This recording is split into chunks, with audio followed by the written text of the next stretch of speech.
It's 1956, and a housewife named Alice keeps her home spotless. Her entire cleaning arsenal fits on a single shelf: a bottle of vinegar, a box of baking soda, a bar of soap, no specialty sprays, no monthly restock. These are the lost secrets 1950s housewives knew, and by number 1, you'll understand why the same work costs you so much more today. It starts with that bottle of vinegar. Alice reaches for that simple amber glass bottle of distilled white vinegar. In 1956, this cheap pantry staple is her most reliable helper. The secret behind its cleaning power is its mild acetic acid, a natural strength that easily handles several different household chores.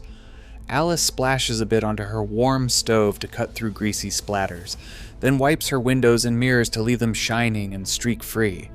When her tea kettle accumulates crusty white mineral scale, she boils a cup of vinegar to dissolve the buildup. To keep her kitchen sink smelling fresh and running smoothly, she pours a warm cup directly down the drain. Today, the supermarket cleaning aisle divides these simple jobs into separate plastic bottles: costly glass cleaners, chemical degreasers, specialized discalers, and fragrant drain sprays. But Alice kept her home sparkling with just this one cheap liquid. Of course, some chores needed a gentler, powdery touch, which is why right next to her vinegar sat a familiar bright yellow box. That bright yellow box of Arm & Hammer baking soda was Alice's quiet champion for surface care and odor control.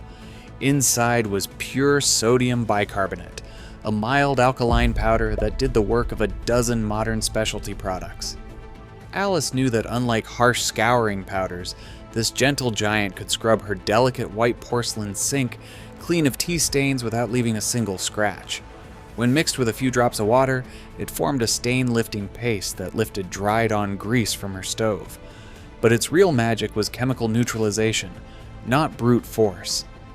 Instead of masking kitchen smells with heavy artificial perfumes, she placed an open box inside her icebox, where the powder quietly absorbed lingering odors. Today, supermarket shelves push separate abrasive creams and synthetic deodorizers. Alice handled all of it with one cheap, safe powder.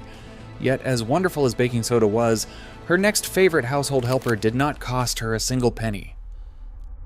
Alice stepped outside into the morning warmth. In 1956, the backyard clothesline served as an active whitening and deodorizing station.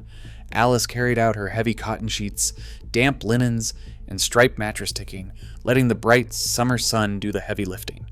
The ultraviolet rays broke down organic pigments, returning yellowed fabrics to a crisp, clean white.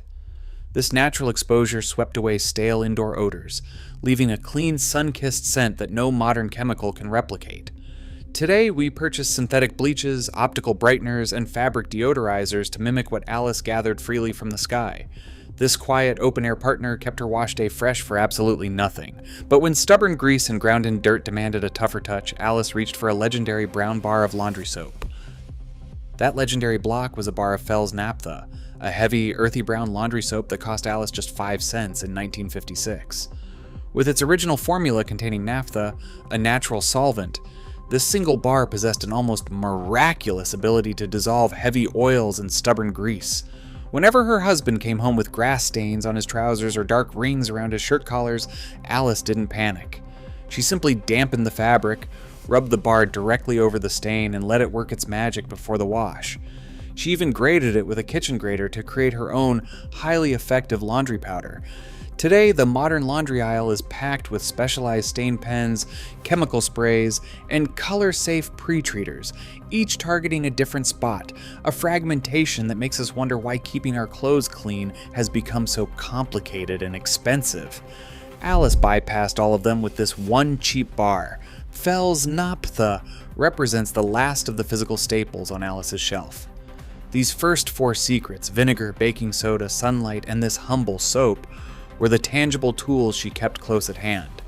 But keeping a mid-century home truly spotless required more than just what was in her pantry. The next 3 secrets aren't products you can buy at the grocery store. They are the quiet, daily habits and the practical know-how that made her routine so incredibly efficient.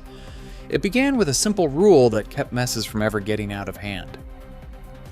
Alice practiced a continuous, gentle rhythm throughout her day, never allowing a mess the time to establish itself. When warm gravy dripped onto her enamel stove or coffee splashed onto the linoleum, She wiped it up immediately, before the heat could bake it into a stubborn, hardened crust. If she baked a peach cobbler, she washed the mixing bowl and wiped the flour-dusted countertops while the dessert was still in the oven, rather than leaving a mountain of sticky residue to greet her after dinner. She handled dishes before grease could solidify, turning what could have been a grueling evening chore into a series of brief, effortless moments. The secret here was a deep understanding of domestic physics. Timing was her greatest ally. By intervening early, Alice prevented dirt from bonding with her surfaces, completely eliminating the need for the harsh, specialized scouring creams and expensive chemical sprays that clutter modern cabinets. It was a philosophy of gentle, constant maintenance that kept her kitchen pristine without ever requiring a monumental, exhausting, deep clean. Alice wasn't working harder. She was working in harmony with the clock, staying ahead of the work through simple, swift actions. And the indispensable partner that made this rapid, daily cleanup both effortless and incredibly economical was a humble scrap of fabric she always kept draped over her shoulder. Alice's rag drawer was not a sign of poverty, but a masterclass in domestic utility. It was filled with old flour sacks, worn-out cotton flannel shirts, and soft, retired bed sheets cut into neat squares.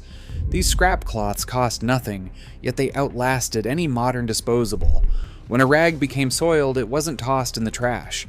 Alice simply threw it into the hot wash with her Fell's naphtha soap, ready to be used again and again for years. Today, the household industry has trained us to buy endless rolls of paper towels, synthetic duster refills, and pre-moistened floor wipes. A continuous cycle of waste and recurring expense. But for Alice, true household efficiency meant relying on what she already owned. And this deep-rooted philosophy of resourceful independence is what unlocked the ultimate secret of her spotless home. The true power of Alice's routine came from her knowledge. Her spotless home relied on practical skill rather than a shelf crowded with specialized goods. She kept her entire house immaculate, using a few cheap multi-purpose methods combined with smart timing and daily restraint. Over the decades, companies divided those simple solutions into endless separate purchases, making the exact same household tasks feel much more complicated and expensive. She replaced dozens of modern chemical sprays with a single bottle of white vinegar. Instead of buying individual abrasive creams, stove polishes, and carpet fresheners, she kept a single yellow box of baking soda. She swapped disposable paper towels and synthetic dusters for sturdy cotton rags, and traded commercial bleach and optical brighteners for the natural warmth of the sun. Looking back at Alice's tiny wooden shelf with its 4 simple helpers, we find a quiet reminder of how little we actually need to keep our own spaces clean. These clever women kept beautiful homes on almost nothing, proving simple wisdom still works today. Try one secret this week and tell us in the comments. Next, discover the unspoken rules these housewives followed. Subscribe for more domestic history.